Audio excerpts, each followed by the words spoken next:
боломжоо бодит босго. Таван бүгд капитал. За дараагийн та бүгдийн харах ёстой, анзаарах ёстой чухал нэг үзүүлэлт бол санхүүгийн гүйцэтгэл байна. Санхүүгийн гүйцэтгэл. За мэдээж өгөөж нь тогтвортой өндөр байх юм бол танд ашигтай. Та өнөөдөр хувьцаах гэж байгаа хүн ашигын төлөө хөрөнгө оруулалт хийх гэж байгаа.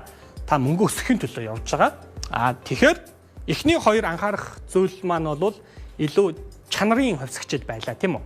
Одоо бизнес модель нь ямар юм, хувьцаа эзэмшигчдийн бүтцэн нь ямар юм гэдэг ийм чанарын хоёр хувьцагч байлаа.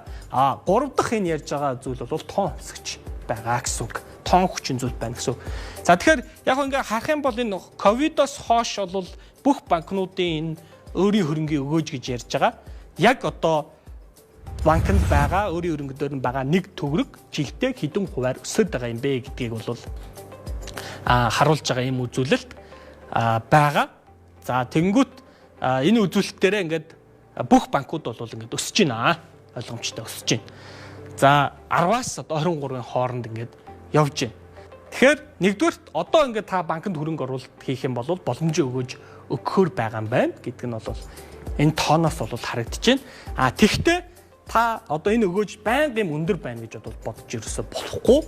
Тийм учраас та яах ёстой гэхээр ковидоос өмнөх жилүүдийг нь бас харах хэрэгтэй.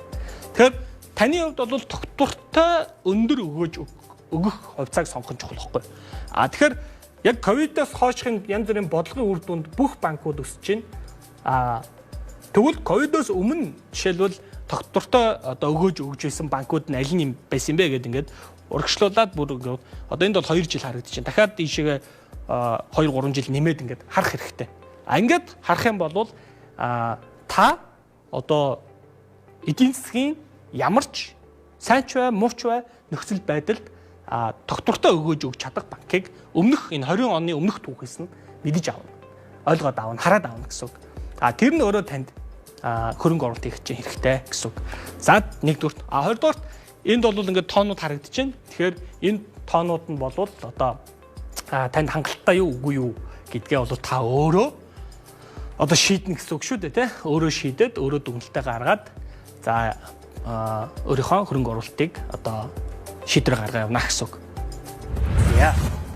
За энэ бол яг одоо 2022 оны эхний хагас жилийн байдлаар тооцсон энэ өгөөжийн үзүүлэлтүүд энд ингээд харагдаж байна. За тэгэхээр та зөвхөн өгөөжийг харж одоо хувьцаанд хөрөнгө оруулалт хийх юм бол тэ энэ одоо 10% өсөж байна, 20% өсөж байна, 30% өсөж байна гэж ингэж бодоод энэ дээрс за одоо би хамгийн өндөр өгөөжтэй одоо байгаа тэр банкыг авъя ч гэдэг юм те. Ингэж хөрөнгө оруулалт хийх юм бол та нэг нүдэ нээж агаад харанхуй шин алхах чинь гэсэн үг шүү. Тэ? Ингээд алхах чинь гэсэн үг. Ингээд. Мэдээж та хоёр нүдэ хоёулангийн нээж агаад харах шин алхах юм бол илүү одоо бүдэрч унахгүй тий одоо гэмтэлт авахгүй ингээд хүрэх газараа хүрнэ гэсэн үг. Та зөвхөн энэ тоог хараад хөрөнгө оруулалт хийх юм бол та ингэж хөрөнгө оруулалт хийж гин гэсэн үг шүү. Нэг нүдэ нээж агаад харах шин алхах чинь гэсэн үг шүү. Хоёр нүдэ нээж агаад харах шин алхахыг хүсэж байгаа бол дараагийн үзүүлэлтийг та заавал мэдэх ёстой.